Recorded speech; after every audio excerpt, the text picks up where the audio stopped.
the Tekken community. Ooh, what is going on, guys? Awp here. A new Tekken 7 character has just been released. Gigas, the biomechanically altered behemoth. We finally have an answer to that leak that happened a while back when we just saw pictures of Devil Jin and Jin, and then this big red mechanical looking dude. Who was that? That's what I said back then. But now we have an answer, and it's basically just this big machine red dude. Like, what? The team over at Bandai Namco clearly named Gigas after the word gigante, meaning giant in Spanish. Fun fact, there's actually a character in the Resident Evil series that's a giant, and it's just named Gigante, because it's basically just a huge dude. What do I think this means for the Tekken series as a whole? Well, I think they're trying to move more towards a mainstream audience. Just about every fighting game these days has an unexplained character that just looks really sick and really unexplainable. These characters normally don't follow the normal rules of the game because they're just so massive or they're just so weird. For example, Mortal Kombat has Goro, Street Fighter has Blanca, Killer Instinct has Aganos. You know, I think Tekken is in this transitional period where it's trying to become more mainstream by becoming more like other games. You see, because people don't play Tekken as much as they play the Street Fighters, the Killer Instincts, the Mortal Kombats, anything else that's not Tekken. Marvel vs. Capcom, that's another one. Well, to draw these people to this game, you have to have characters and movesets that feel familiar.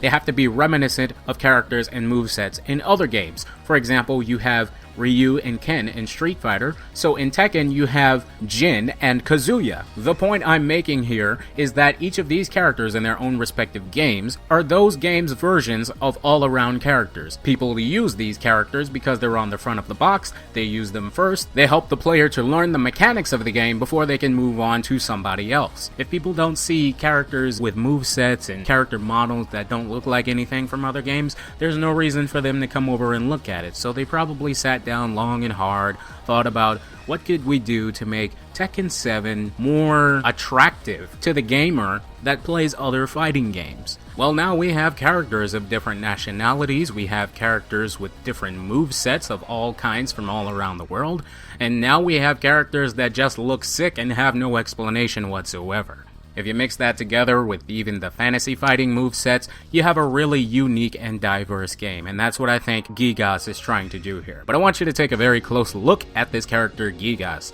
This is a character we've actually seen before already. He already has moves that we've seen before, as well as new ones. But specifically, the ones we've seen before are also used by Marduk. Now, Marduk is a character in the Tekken series that entered in Tekken 4. He's been the big dude of Tekken that has had more appearances than True Ogre. Now, why would they put what looks like red spandex onto Marduk's body, and then put machine parts on top of that, then make it look like he's been broken apart from that machine? This is probably, story-wise, the work of Dr. Boskinovich. We know that he made Elisa, we know that he made Jack and Gun Jack. It probably has something to do with Brian, it probably has something to do with Yoshimitsu as well. Anytime we have a mechanical being, it is the work of Dr. Boskinovich. So maybe story-wise, Dr. Boskinovich probably looked over at this guy and he's like, oh my, he's a huge one.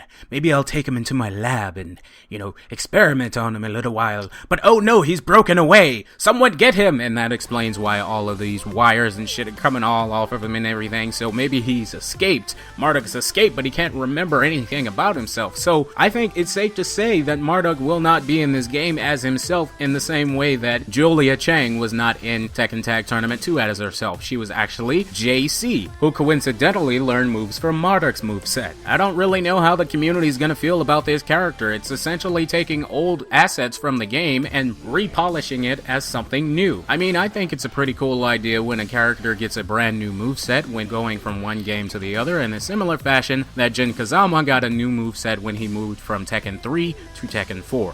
Completely different moveset. The only way you got to get back that Jin Tekken 3 moveset was by using Devil Jin.